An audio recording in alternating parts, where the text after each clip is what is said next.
السلام عليكم ورحمة الله وبركاته. الحمد لله نحمده ونستعينه ونستغفره ونؤمن به ونتوكل عليه ونعوذ بالله من شرور أنفسنا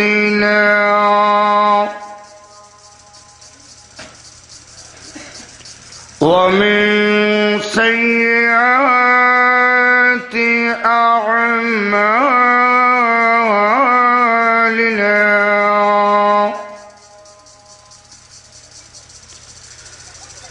من يهده الله فلا مضل له ومن يضلله فلا هادي له ونشهد أن لا إله إلا الله وحده لا شريك له ونشهد أن محمدا عبده ورسوله.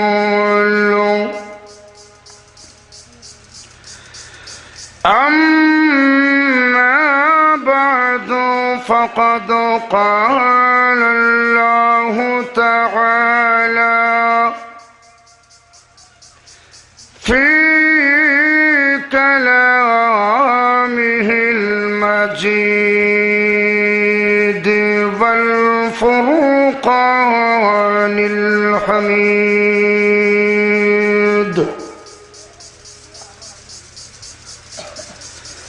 أعوذ بالله من الشيطان الرجيم.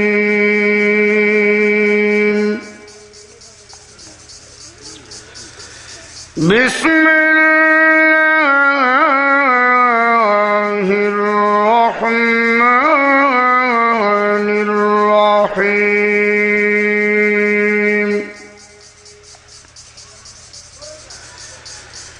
لقد كان لكم في رسول الله أسوة حسنة.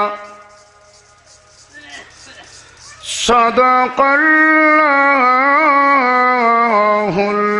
العظيم.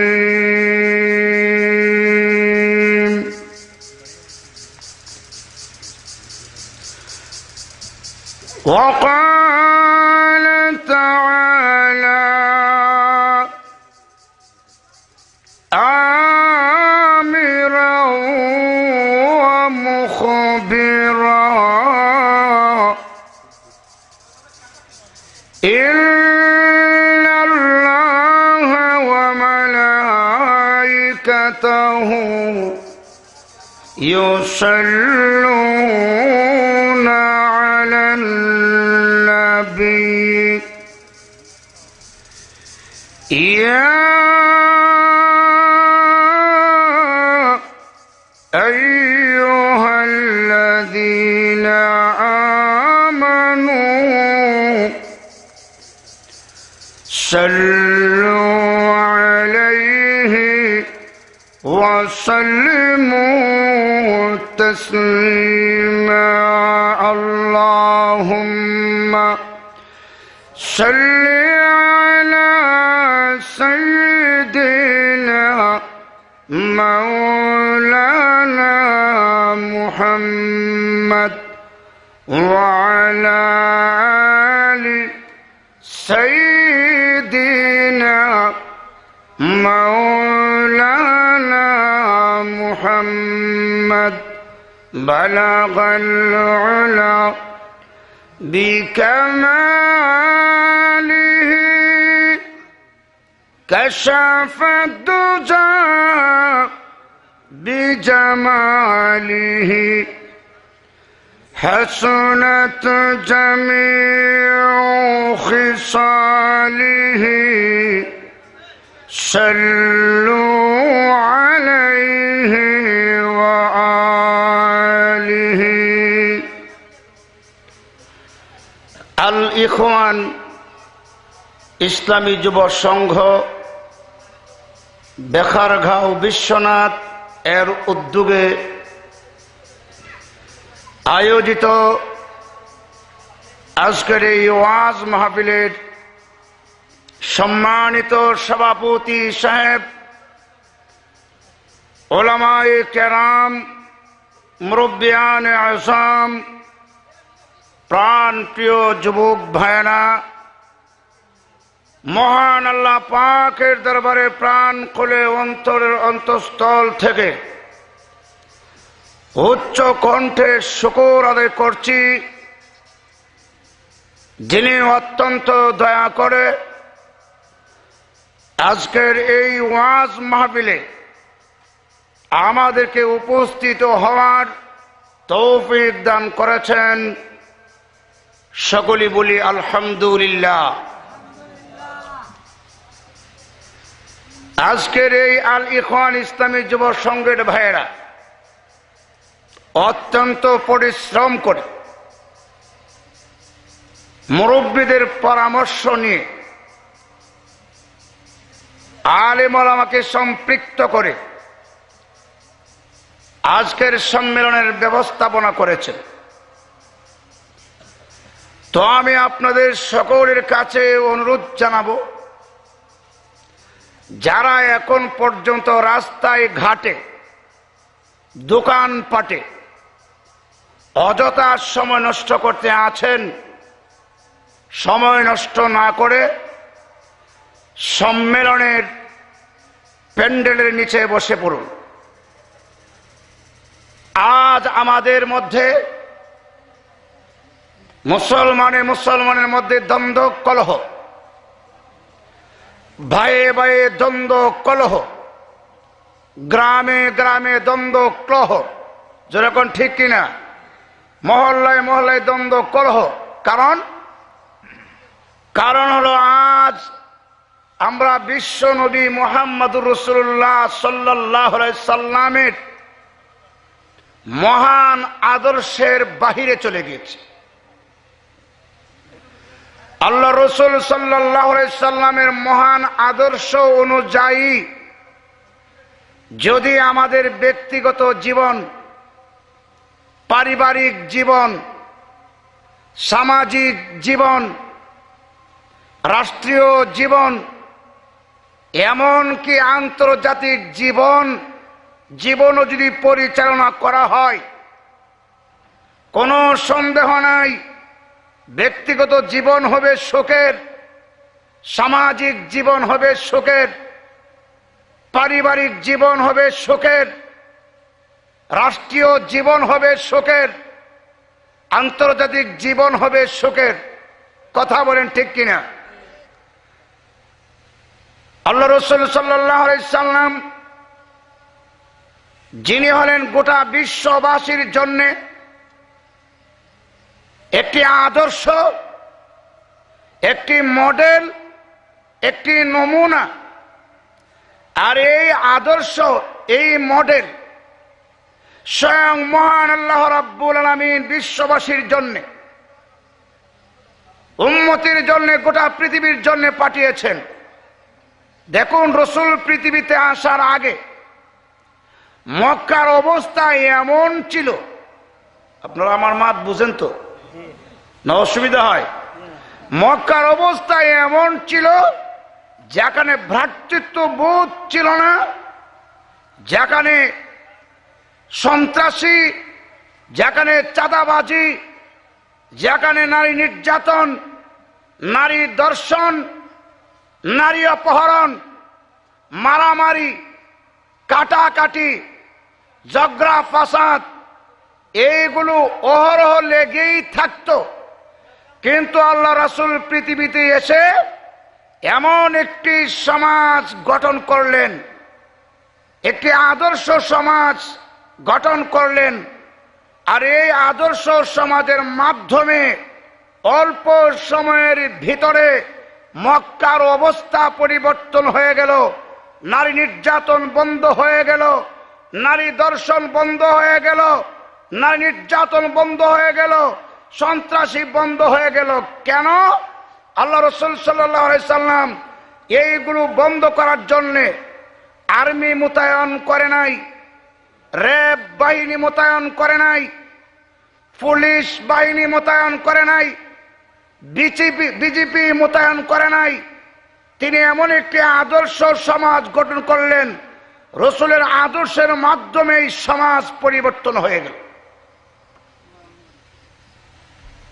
এই জন্য আল্লাহ রাব্বুল আলামিন আমাদের রাসূলকে এবং বিশ্ববাসীকে বলে দিয়েছেন, জানিয়ে দিয়েছেন, তোমরা যদি পরস্পরের শান্তি চাও, তোমরা যদি সামাজিক জীবনে শান্তি চাও, তোমরা যদি পারিবারিক জীবনে শান্তি চাও, তোমরা যদি স্বামী আর স্ত্রীর মধ্যে শান্তি চাও, তোমরা যদি সন্তান আর পিতার মধ্যে শান্তি চাও, তোমরা যদি রাষ্ট্রীয়ভাবে শান্তি চাও, তাহলে একমাত্রই রয়েছে আল্লাহর রাসূলের মধ্যে তোমাদের জন্য উত্তম নমুনা।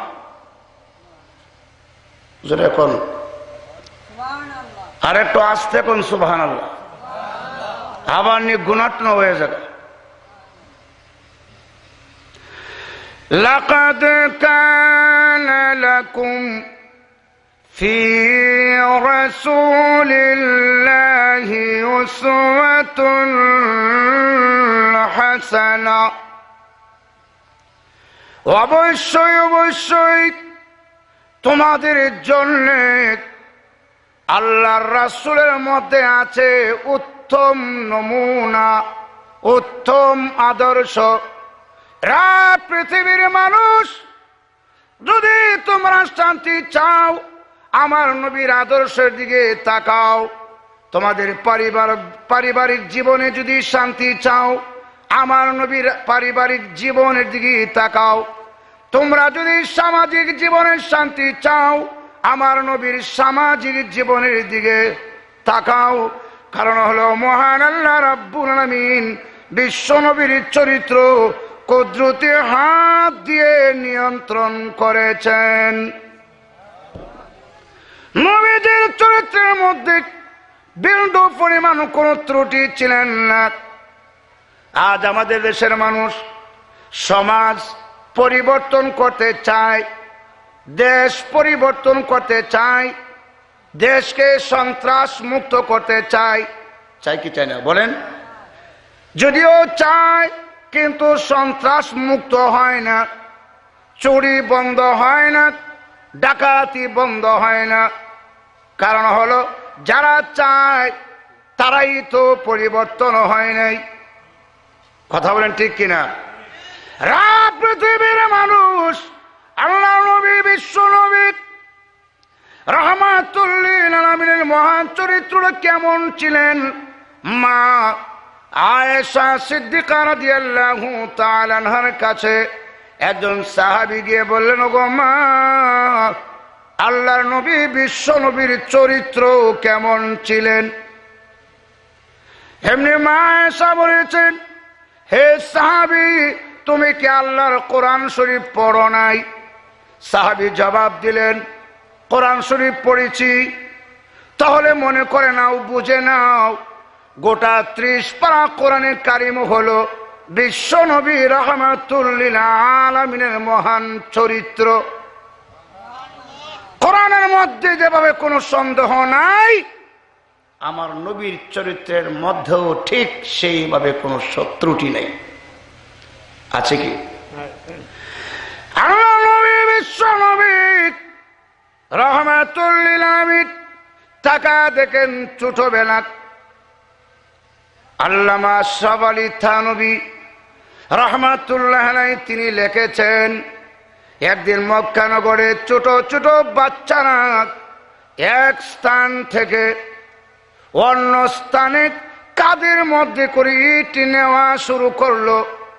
দেখা দেখি আমাদের নবীও কাঁধের মধ্যে ইট লইলেন এবং নিলেন, লইলেনও নিলেনও। দ্বিতীয়বার ওই বাচ্চারা যখন ইট নেওয়ার সময় হয়ে গেল, তাদের কাঁধের মধ্যে ব্যথা পাওয়ার কারণে কোনো কিচ্ছু কাছে নাই, এই জন্য তাদের পরনের কাপড় খুললা এইভাবে কাঁধে দিয়েছে। কাঁধে যখন দিয়েছে, দেখা দেখে আমাদের নবীও কাপড় খুলতে চাইলেন, কিন্তু মহান আল্লাহ দিলেন না। সঙ্গে সঙ্গে নবীজির কাছে জিবরাইল আলাইহিস সালাতু ওয়াস সালামকে পাঠালেন।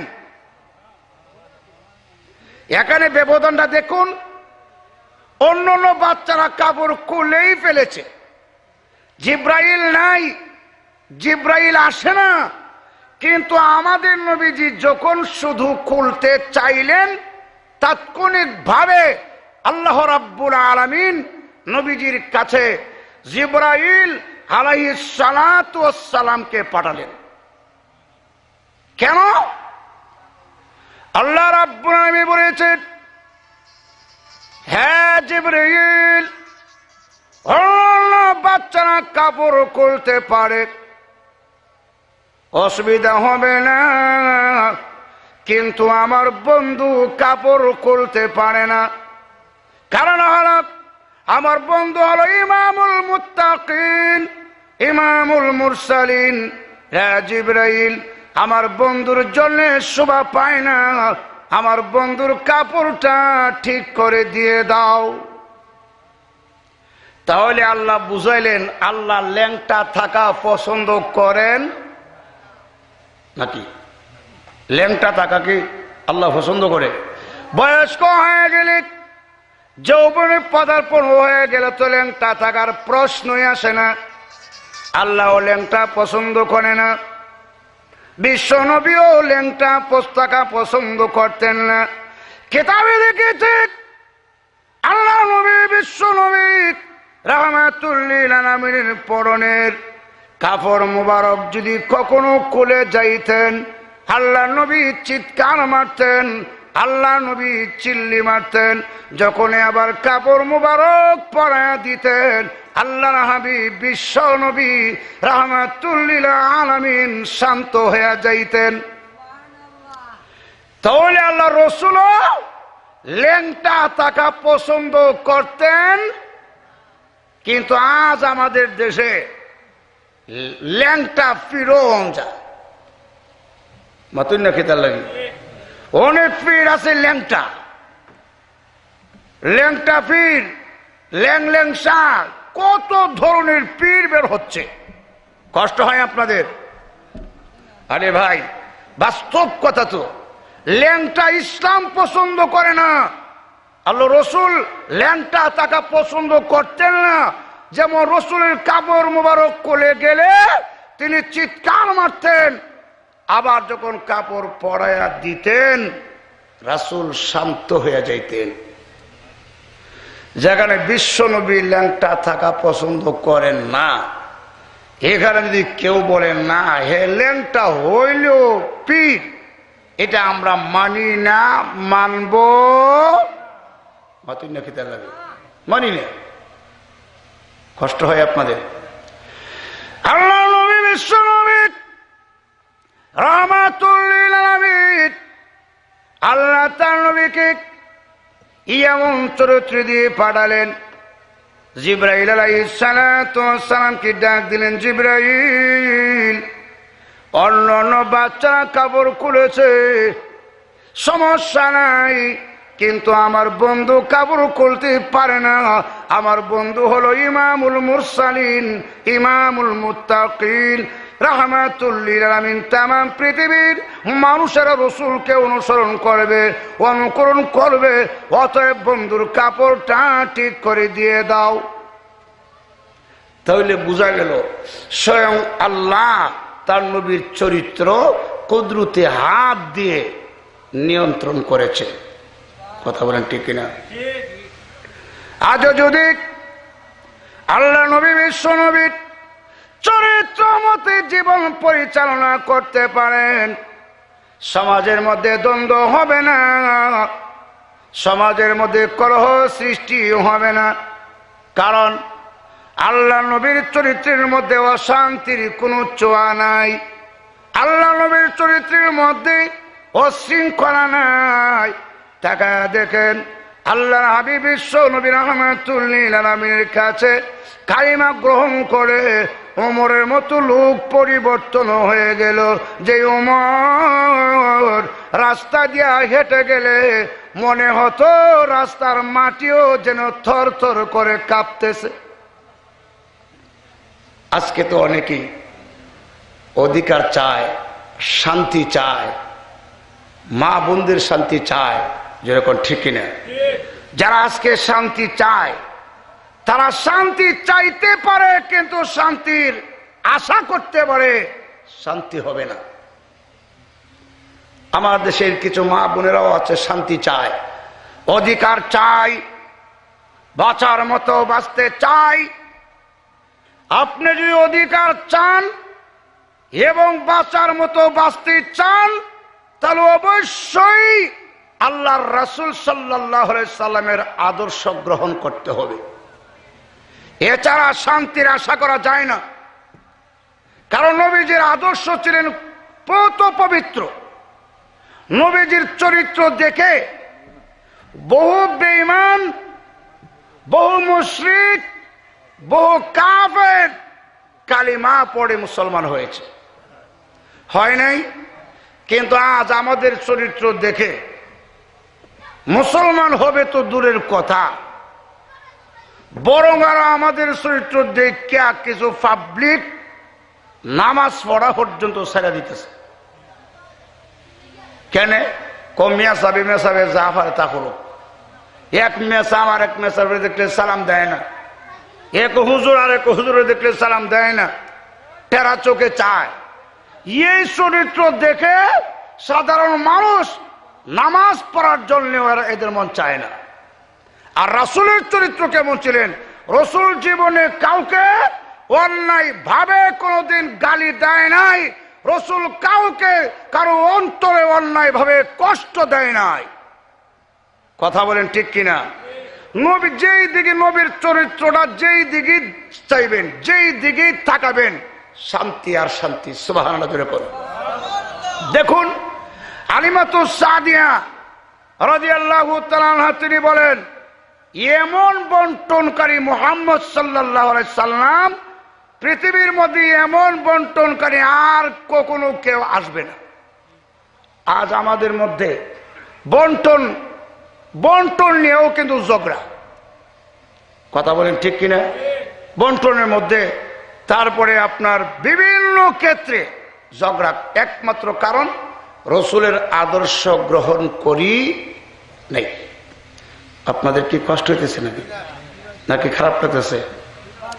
নবীজি জীবনে কোনোদিন কাউকে বেহুদা গালিও দিছে না, কিন্তু আমরা তো গালিও দিই না ভাই, গালি দেয় না। আল্লাহ নবী বিশ্ব নবী, তামাম পৃথিবীর নবী, রাহমাতুল লিল আলামিনের মহান চরিত্র কেমন ছিলেন তাকায়া দেখেন নবীজির মহান চরিত্র কেমন ছিলেন। আল্লাহর হাবিব বিশ্ব নবী রাহমাতুল লিল আলামিনের বিরুদ্ধে মক্কার লোকেরা ষড়যন্ত্র করেছে, মক্কাবাসীর নবীর বিরুদ্ধে নির্যাতন করেছে, বিভিন্ন অপবাদ দিয়েছে, অপপ্রচার করেছে। তারপর নবীজি কোনোদিন তাদের বিরুদ্ধে বদদুয়া করে নাই। কিন্তু আজ তো আমাদের মধ্যে আহা কি বলবো ভাই, আসলে চতুর্দিক দিয়ে অন্ধকার, চতুর্দিক দিয়ে আজ মুসলমানের মধ্যে ফাটল। আর এইগুলো দেখে ইহুদি খ্রিস্টানেরা মুসলমানদের বিরুদ্ধে, রাসূলের বিরুদ্ধে পর্যন্ত কটূক্তিমূলক কথাবার্তা বলা শুরু করেছে। আজকে ভাইয়ে ভাইয়ে দ্বন্দ্ব। কথা বলেন ঠিক কিনা? তামাম পৃথিবীর নবী, আল্লাহ নবী বিশ্ব নবী রাহমাতুল লিল আলামিনের চরিত্র কেমন সুন্দর ছিলেন। তায়েফের জমিনে তায়েফের লোকেরা আল্লাহ নবী বিশ্ব নবীকে আঘাত করে, আল্লাহ নবী বিশ্ব নবীকে নির্যাতন করে, পাথর দিয়ে আঘাত। তথাপি আল্লাহ নবী বিশ্ব নবী তাদের বিরুদ্ধে বদদুয়া করে নাই। যায়েদ ইবনে হারেসা রাদিয়াল্লাহু তাআলা আনহু বলে, রে তায়েফের লোকেরা, আল্লাহ নবীকে আঘাত করো না, আল্লাহ নবীকে আর পাথর মারবি না। যে নবীর সৌজন্যে মহান আল্লাহ সব বানালেন, ওই নবীকে পাথর মারে, কিন্তু নবীজি গালি দেয় না, বদদুয়া দেয় না। এমনকি জিবরাইল আলাইহিস সালাতু ওয়াস সালাম পর্যন্ত মহান আল্লাহকে ডাক দিয়েছেন, আগো প্রভু,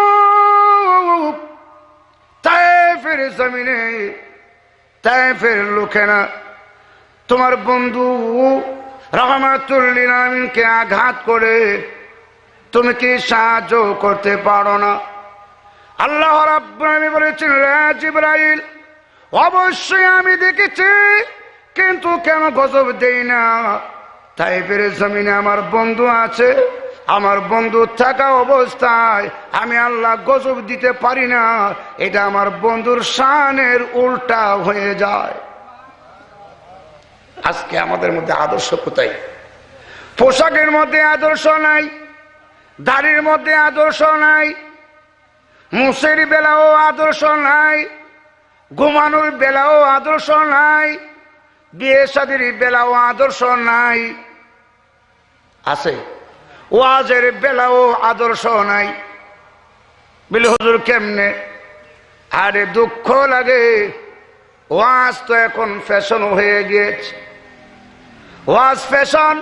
আমি দেখেছি এক মাস আগে এক বক্তা ওয়াজ শুরু করলো, খুতবা যখন পড়া শুরু করলো, খুতবার ভিতর দিয়া ওই গানও ডাক মারছে। চিন্তা করেন, খুতবার ভিতরে গান গাইলিছে, মুর্শিদে গান জুড়ে। কি কয়? প্রেম রোগে দৈরাছে যারে, ওষুধ খাইলে আরো বারে রে। আর পাবলিক তো টানে হলো, পাবলিকে বলা শুরু করছে, ও ও হে কো প্রেম রোগে ধরছে যারে, ওষুধ খাইলে আরো বারে। আর হেরা কো, ও অসুবিধা হয়নি আপনারা? লাকাদ কানা লাকুম ফি রাসূলিল্লাহি উসওয়াতুন হাসানা। অবশ্যই অবশ্যই তোমাদের জন্য আল্লাহর রাসূলের মধ্যে আছে উত্তম নমুনা, উত্তম আদর্শ। এর অর্থ হল, পৃথিবীর মানুষ, তোমরা যদি তোমাদের ব্যক্তিগত জীবনটা সুন্দর করো, আমার নবীর ব্যক্তিগত জীবনের দিকে চাও, অসুবিধা হয় আপনারা? তাহলে দেখেন, আজকে আমাদের যেই দিকে চাইবেন, নবীর আদর্শ বলতে আমাদের কাছে কিছুই নাই। পোশাকের মধ্যেও নবীর আদর্শ নাই, টুপির মধ্যেও অনেক সময় নাই, ঘুমানোর মধ্যেও নাই, দাড়ির মধ্যেও নাই। আমরা কার আদর্শ গ্রহণ করি জানেন? আমরা আদর্শ গ্রহণ করি ব্রাজিলের, আমরা আদর্শ গ্রহণ করি আর্জেন্টিনার। ঠিক না? আদর্শ হবে কার? মুহাম্মদুর।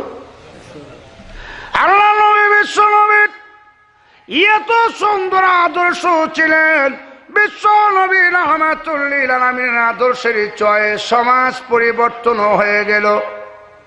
আল্লাহ নবী বলেছেন, উম্মতেরা রে, বড়কে যারা সম্মান করে না আর ছোটদেরকে যারা স্নেহ করে না, তারা আমার উম্মতের দলভুক্ত নয়।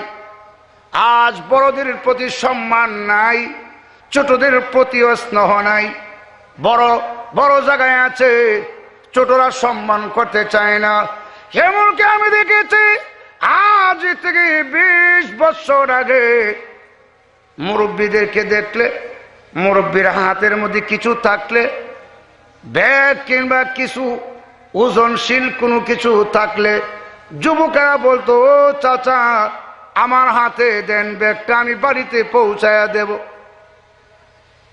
এখন আর এমন না কইরা বরং এখন আরো মুরব্বীর হাতও দিয়া দে। মাতুন্য খিতে লাগে সাহেব, এটা রসুলের আদর্শ। আল্লাহ রসুল বলেন না, বড়কে তুমি সম্মান করো। এইগুলো আদর্শ মেনে যদি আপনি চলেন, পুঙ্খানু ভাবে রাসূলের চরিত্র, রাসূল সাল্লাল্লাহু আলাইহি সাল্লামের আদর্শ মেনে চললেই আপনি বলতে হবে না, বরং আপনি চললেই হবেন আহলে সুন্নাত ওয়াল জামাত। জোরে কোন, আর একটু জোরে কোন। আর যদি আমি মুখে বলি না মানি, খোদার কসম আমার বলার দ্বারাই আহলে সুন্নাতুল জামাতের প্রমাণ হবে না। প্রমাণ হবে আপনার কাজের দ্বারা, প্রমাণ হবে আপনার আমলের দ্বারা। আপনি যদি আমল করতে থাকেন, আপনি যদি পালন করতে থাকেন আল্লাহ রাসূলের আদর্শ, আল্লাহ রাসূলের সুন্নাত, আল্লাহ রাসূলের তরিকা, আপনাকে দেখলেই মনে হবে ওই লোকটা রাসূলের প্রেমিক, আপনাকে দেখলেই মনে হবে ওই লোকটা রাসূলের আশিক, আপনাকে দেখলেই মনে হবে এই লোকটা আহলে সুন্নাত ওয়াল জামাত। কথা বলেন ঠিক কিনা? কিন্তু আজকে আমরা শুধু নবীর জন্য পাগলই হইলাম। পাগল মানে কি? শুধু মুখে পাগল হইলাম, অথচ নবীর বিরুদ্ধে ইহুদি খ্রিস্টানরা বিভিন্ন সময়ে বিভিন্ন কথা বলে, রাসূলের বিরুদ্ধে কটূক্তিমূলক কথা বলে। আমরা যারা রাসূলের আশিক প্রেমিক দাবি করি, তারা মুখ খুলে রাসূলের পক্ষ অবলম্বন করে ওই সমস্ত ইহুদি খ্রিস্টানদের বিরুদ্ধে দাঁত ভাঙা জবাব দিতে চাই না। কথা বলেন ঠিক কিনা? এক হাদিসে আল্লাহ রাসূল বলেছেন, ততক্ষণ পর্যন্ত আমার কোন উম্মত ততক্ষণ পর্যন্ত পরিপূর্ণ মুমিন হবে না, যতক্ষণ পর্যন্ত সে আমাকে তার মার চেয়ে, বাবার চেয়ে, সব চেয়ে, এমনকি জীবনের চেয়েও বেশি ভালো না বাসবে, সে পরিপূর্ণ ইমানদার হবে না। আজকে আমাদের দেশে এমনও আছে, আমার বাবার বিরুদ্ধে যদি কেউ কিছু বলে, তখন তা আমি বরদাস্ত করি না, তখন তা আমি মেনে নেই না, তখন তার প্রতিবাদ করতে চাই।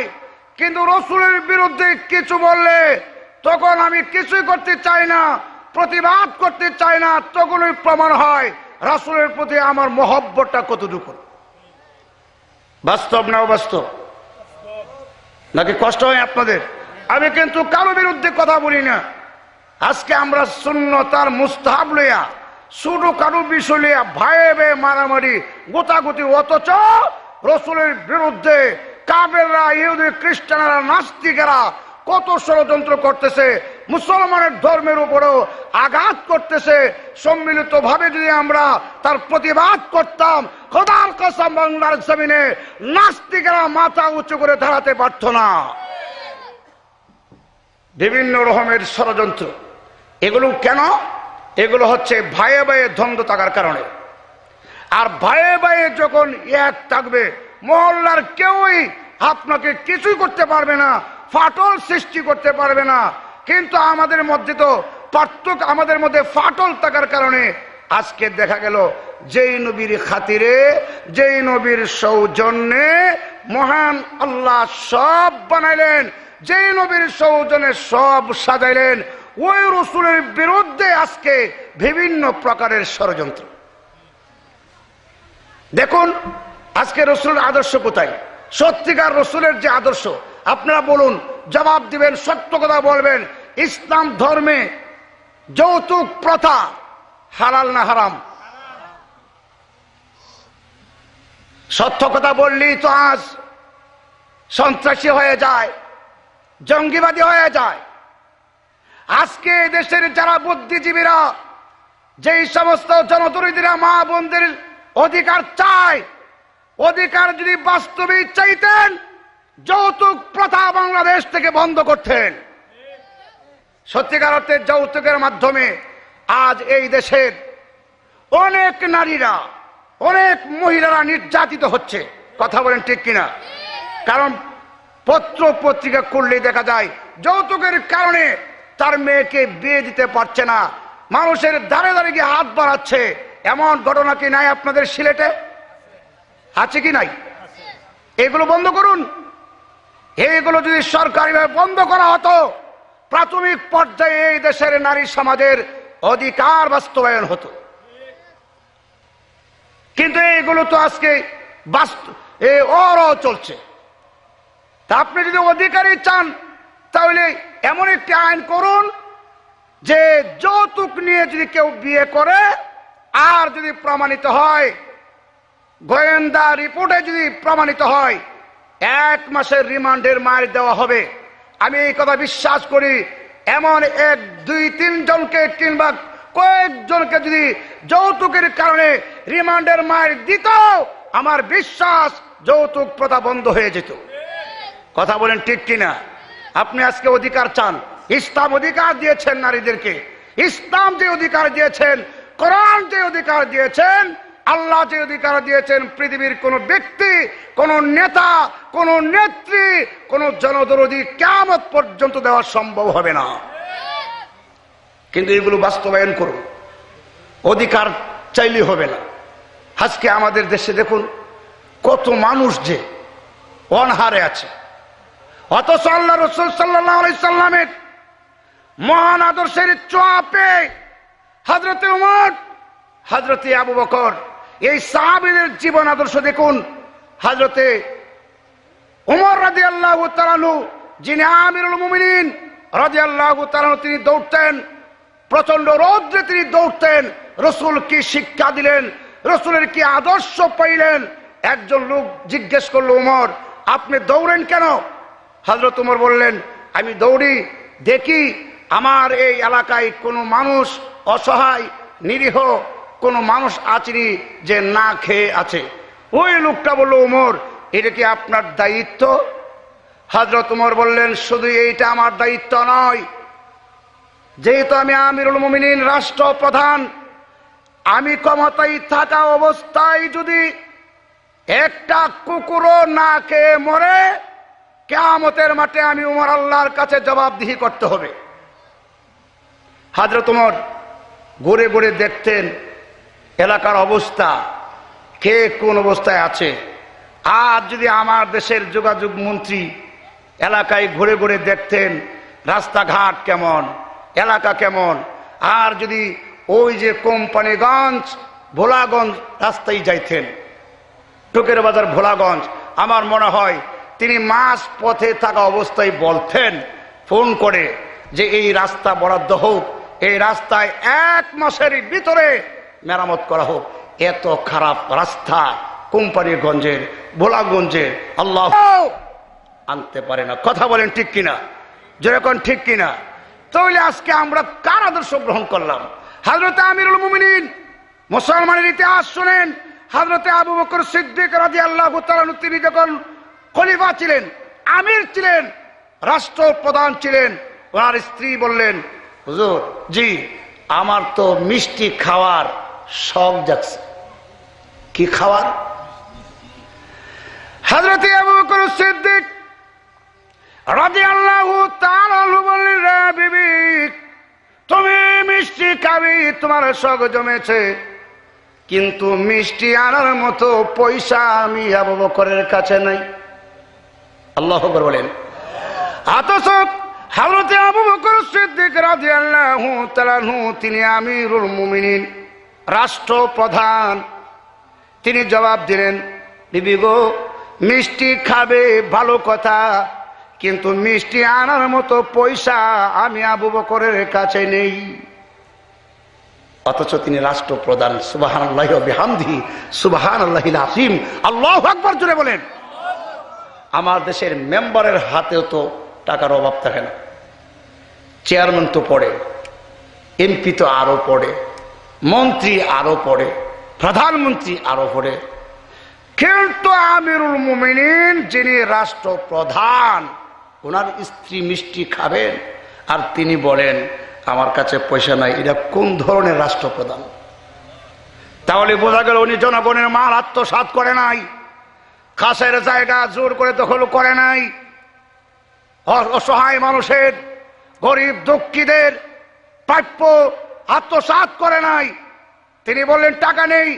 এরপর থেকে হযরতে আবু বকর সিদ্দিক রাদিয়াল্লাহু তাআলার স্ত্রী, উনি যে বেতন আনতেন রাষ্ট্রীয় ফান্ড থেকে, বাইতুল মাল থেকে ওনার সংসার চলার জন্যে, সেখান থেকে কিছু কিছু পয়সা জমা করে সপ্তাহখানেক পরে হযরতে আবু বকর সিদ্দিকের হাতে কিছু টাকা উঠাই দিলেন।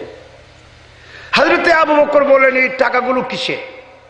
তিনি বলেন এই টাকাগুলো আমি আপনাকে দিয়েছি মিষ্টি আনার জন্য, কারণ আপনার হাতে টাকা নেই। আমরুলি বলতাম ঠিক আছে নিয়ে আসবো, জিজ্ঞাসাও করতাম না কোত্থেকে এনেছো, কিভাবে এনেছো, জিজ্ঞাসাও করি না। হযরতে আবু বকর সিদ্দিক রাদিয়াল্লাহু তাআলা বললেন, রা বিবি এই পয়সাগুলো কোথায় থেকে এনেছো, কিভাবে এনেছো তুমি? আল্লাহ নবীর স্ত্রী বললেন, ও আবু বকর আমি চুরি করি নাই, ধার করি নাই, কর্জা করি নাই, তাহলে কিভাবে পয়সাগুলো জমা করেছো? আল্লাহ নবীর সাহাবী হযরত আবু বকর সিদ্দিক রাদিয়াল্লাহু তাআলার স্ত্রী বললেন, আপনি যে সংসার চলার জন্য বেতন বাবদ যেই টাকা আনেন, পয়সা আনেন, সেখান থেকে আমি কিছু কিছু রেখে জমা করে এই পয়সাগুলো আপনাকে দিলাম। এমনি আল্লাহ নবীর সাহাবী চিৎকার মেরেছে, রে বিবি কিয়ামতের মাঠে আল্লাহ রাব্বুল আলামিনের দরবারে আমি কি জবাব দিব? কেন? আল্লাহ নবীর সাহাবী বলতে আছেন, বিবি গো তাহলে বোঝা গেল সংসার চালাতে গিয়ে যে পরিমাণের অর্থের প্রয়োজন এর চেয়েও বেশি আমি রাষ্ট্রীয় ফান্ড থেকে এনেছি। আল্লাহু আকবার বলেন। এগুলো চালাই আমার সংসার চলে, আমার জীবিকা চলে, এইগুলো ছাড়া যেহেতু চলে, তাহলে বোঝা গেল এইগুলো টাকা, এইগুলো পয়সা এতদিন আমি সরকারি ফান্ড থেকে বেশি এনেছি। আল্লাহর কাছে কি জবাব দিব? এই পয়সাগুলো আল্লাহ নবীর সাহাবী বাইতুল মালে সরকারি ফান্ডে নিয়ে তিনি জমা করে দিলেন। এটাকে বলে রাসূলের আদর্শ। যারা গরিবের হক নষ্ট করে না, বিধবাদের হক নষ্ট করে না, যেরকম ঠিক কিনা?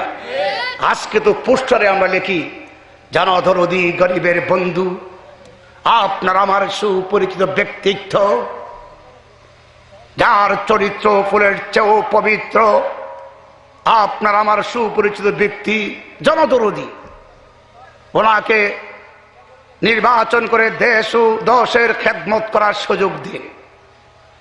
আর আমি এর অর্থ করি ওনাকে ভোট দিয়ে 1.5 ও 2 গম খাওয়ার সুযোগ দিন। যেরকম ঠিক কিনা?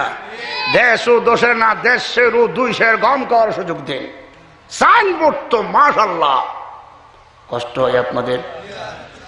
নির্বাচন হলে তো এমনি তো টুপিও অনেকে পছন্দ করে না, অনেক নেতা টুপি দাঁড়িয়ে, কিন্তু নির্বাচন হইলে টুপিও লাগাইয়া পাক্কা একজন জুম্মার নামাজের মুসল্লি হয়ে যায়। দেখলে আসসালামু আলাইকুম, আসসালামু আলাইকুম, আসসালামু আলাইকুম, ভালো আছেন? হ্যাঁ ভালো আছি। নির্বাচন শেষ, এখন উনারে জিগায় আর সালাম দিয়া ও উবানো যায় না। ঠিক কিনা?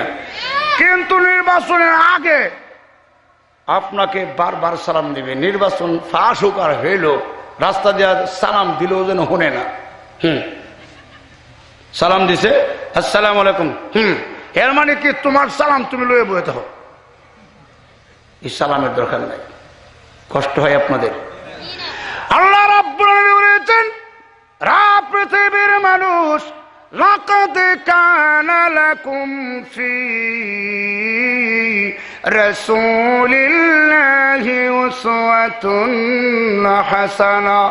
রা পৃথিবীর মানুষ, তোমাদের ব্যক্তিগত জীবন যদি সুন্দর করতে চাও, আমার নবীর ব্যক্তিগত জীবনের দিকে তাকাও, কারণ হলো অবশ্যই অবশ্যই তোমাদের জন্য আল্লাহর রাসূলের মধ্যে আছে উত্তম নমুনা, উত্তম আদর্শ, উত্তম চরিত্র।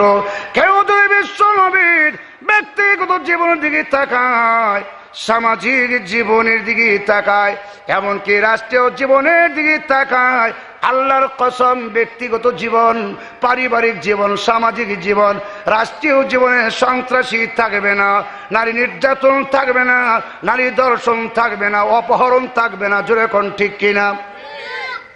আজ তো দেখা যায় আমরা তো রাত্রে বিভিন্ন ডিস্ট্রিক্টে যাই, গাড়ি ঘোড়া চড়ি, আহারে কত যে দুর্নীতি, কত যে দুর্নীতি। আমার প্রশ্ন হলো, আমি যদি অবৈধ হয়ে থাকি তাহলে আমাকে টাকার বিনিময়ে আপনি ছাড় দিবেন? যেরকম ঠিক কিনা? কিছুটা আছে ছাড় দেওয়ার মতো, এই স্বাভাবিক। যদি মারাত্মকই হয় তাহলে একজনকে বন্ধ করে দৃষ্টান্ত স্থাপিত করা উচিত যে এই কাজ করলে, এই অপরাধ করলে তার শাস্তিটা এই। যেরকম ঠিক কিনা? কিন্তু এই অপরাধ করেছে কে? অমুক এমপির ভাতিজা। ওকে, হ্যালো, জি, ছেড়ে দেন, উপর থেকে চাপ আসবে। কথা বলেন ঠিক কিনা? নাকি মিথ্যে কথা বললাম? কিন্তু আমার প্রশ্ন হলো, যদি আপনি সত্যিকার অর্থেই তাকে সাজা দিতেন তাহলে দেশের মানুষ, এলাকার মানুষ, বিশ্বের মানুষ দেখত। এখন কেমনে আপনি সাজা দিলে দেখা যায় যারা মানে নেতৃত্ব দেয় এদেরই অনেক অপরাধ আছে যে এগুলো আন্তর্জাতিক ভাবে তাদের সাজা হওয়া উচিত। কথা বলেন ঠিক কিনা? টিভির পর্দায় যদি তার সাজা হয়ে যেত, বিশ্বের মানুষরা দেখতো এই কাজ করলে বাংলাদেশের মধ্যে যত বড় ক্ষমতাধর ব্যক্তি হোক তার ছাড় নেই। আমরা সাধারণ মানুষ তো অবশ্যই ছাড় পাবো না। কষ্ট হয় আপনাদের? আল্লাহু আকবার। আল্লাহ রাসূল সাল্লাল্লাহু আলাইহি সাল্লাম তাফসীর কিতাবে লিখেছেন, একদিন এক ইহুদি বলতেছে, আল্লাহ এবং তার রাসূল গরিব, আমরাই হইলাম ধনী। কার সামনে? হযরতে আবু বকর সিদ্দিক রাদিয়াল্লাহু তাআলার সামনে বলতেছেন, আল্লাহর রাসূল হইল গরিব আর আমরা হইলাম ধনী।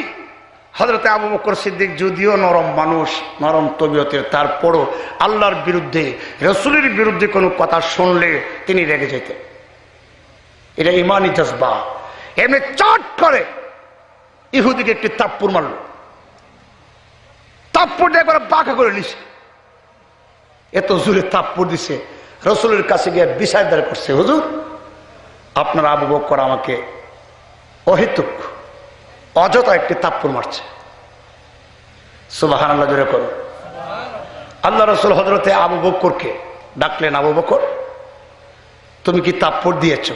বিলা থাপ্পড় দিয়েছি। কেন? তখন হযরতে আবু বকর সিদ্দিক বললেন, ওই ইহুদির বাচ্চা বলতেছে আল্লাহ এবং তার রাসূল নাকি গরিব আর তারাই নাকি ধনী।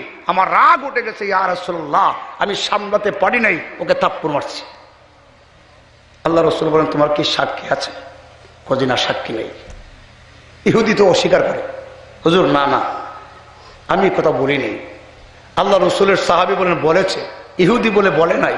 এখন তো প্রমাণিত হলো থাপ্পড় দিয়েছে হযরত আবু বকর তো নিজেই স্বীকার করেছেন। এখন আল্লাহ রাসূল যেহেতু সাক্ষী পান নাই, এখন বিচার শুরু হয়ে যাবে, মানে বিচারটা চলে যাবে এই ইহুদির পক্ষে, হযরতে আবু বকর সিদ্দিকের বিপক্ষে। এখন পাল্টা আরেকটি থাপ্পড় দিবে। এই মুহূর্তে মহান আল্লাহ নিজে হযরতে আবু বকর সিদ্দিকের পক্ষে সাক্ষী হয়ে গেলেন, আয়াত নাযিল হয়ে গিয়েছিল। চিন্তা করেন কত বড় কথা। তাহলে আজ আমাদের অবস্থাটা কি? এই জন্য ভাইয়েরা আমার, আমি সকলের কাছে অনুরোধ করব, মারামারি বন্ধ করুন, সমালোচনা বন্ধ করুন। এখন আর লম্বা টুপি, গোল টুপি, এই টুপি সেই টুপি লইয়া ঝগড়া করার সময় নয়। এখন আন্তর্জাতিক ভাবে মুসলমানদের উপর নির্যাতন, ধর্মীয় ভাবে নির্যাতন শুরু হচ্ছে। কথা বলেন ঠিক কিনা? যেই দেশের মুসলমানেরা 90% না এর চেয়েও বেশি, এই দেশের মধ্যে মুসলমানদের কথা বাস্তবায়ন হতে চায় না। আমি ভাই আমার পক্ষের কথা বলি না, যেই নবীর খাতির আল্লাহ সব বানাচ্ছেন, মুহাম্মাদুর বলেন মুহাম্মাদুর সাল্লাল্লাহু আলাইহি ওয়াসাল্লাম। এই নবীর ব্যক্তিগত জীবন অনুসরণ করুন। একটি দেখুন, আপনি কাপড় পরবেন, পোশাক তো অবশ্যই পরতে হবে। এই পোশাকটা হবে রাসূলের আদর্শ মাফিক। কিন্তু আজ বিভিন্ন কোম্পানি বের হচ্ছে, এমন পোশাক বানাচ্ছে, এমন জুতা বানাচ্ছে মা বোনদের জন্য, যেই জুতা পরিধান করলেই কিন্তু বিভিন্ন রকমের মানে ইসলামের বিরুদ্ধে বহুত কিছু হয়ে যায়। এই রকমের এই জুতা, এই রকমের পোশাক, এই রকমের প্যান্ট। অনেক আছে এই দিকে, অনেক যুবকরা প্যান্ট পরে ওই দিকে এইভাবে সিরা সিরা সিরা সিরা দেখা যায়। জিগেলে বলে হুজুর এটা নিউ ফ্যাশন, এটা নাকি নিউ ফ্যাশন। চিন্তা করেন বিষয়টা। আল্লাহ নবী বিশ্ব নবী রাহমাতুল লিল আলামিন সম্পর্কে মহান আল্লাহ বলেছেন, পৃথিবীর মানুষেরা রে শোনো, লাকাদ অবশ্যই অবশ্যই কানা লাকুম ফি রাসূলিল্লাহি উসওয়াতুন হাসানা। হে দুনিয়ার মানুষ, পৃথিবীর মানুষ, নারী পুরুষেরা শোনো, অবশ্যই অবশ্যই তোমাদের জন্য আল্লাহর রাসূলের মধ্যে আছে উত্তম নমুনা। এখন উত্তম নমুনাটা কি? আপনি কেমনে ঘুমাবেন, বিশ্ব নবীর আদর্শ অনুসরণ করুন। আপনি কেমনে খাবেন, বিশ্ব নবীর আদর্শ অনুসরণ করুন। আপনি কোন পোশাক পরিধান করবেন, আল্লাহর নবীর আদর্শের অনুসরণ করুন। আপনি কিভাবে বিয়ে শাদী করবেন, কিভাবে বিয়ে শাদী দিবেন, পরিচালনা করবেন, আল্লাহর নবীর আদর্শের অনুসরণ করুন। আর যদি এগুলো আদর্শ অনুসরণ না করে মুখে মুখে শুধু বলেন আমি নবীর পাগল, আমি নবীর প্রেমে দেওয়ানা, আমি নবীর আশেক, আমি নবীর জন্য জীবন দিব, এটা মুনাফিক স্লোগান হবে। আর যদি আল্লাহ নবী বিশ্ব নবীর আদর্শ অনুযায়ী আপনি পরিচালিত হন, তাহলে আপনি হবেন বিশ্ব নবী রাহমাতুল লিল আলামিনের প্রেমিক। কথা বলেন ঠিক কিনা? যেরকম ঠিক কিনা? আর আমি দেখেছি আজ আমাদের দেশের যুবকদের অবস্থা কেমন। একদিন আমি দেখি এক যুবকের মাথার চুল 3 তালা, কাটিং হলো 3 তালা। আমি জিজ্ঞেস করলাম, রে যুবক, এটা কোন ফ্যাশন? যুবক আমাকে বলে, হুজুর এটা যেই ফ্যাশনে হোক আপনি চিনবেন না, বুঝবেন না। আমি বললাম, রে যুবক, আগে আমাকে বোঝাও, দেখি আমি বুঝি কিনা, এরপরে যদি না বুঝি তাহলে আর বলবো না। তখন যুবক বলল, হুজুর এই ফ্যাশনের নাম হলো ব্রাজিলের ফ্যাশন।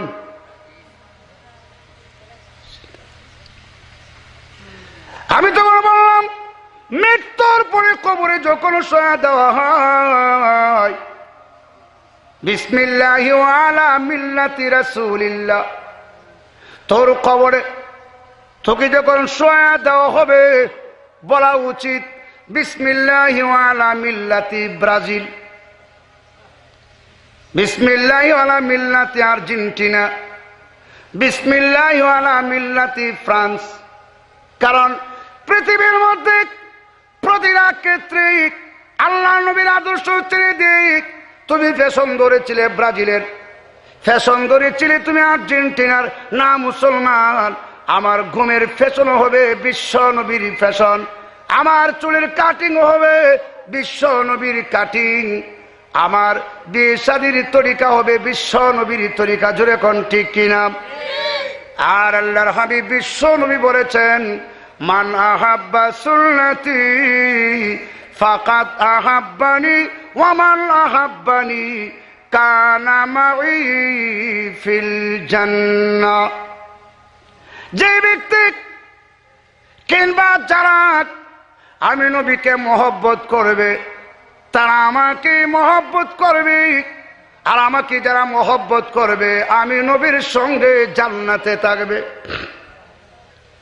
হে মুসলমানরা, ভালো করে বুঝতে হবে আল্লাহ নবী বিশ্ব নবীর আদর্শ কত সুন্দর ছিলেন।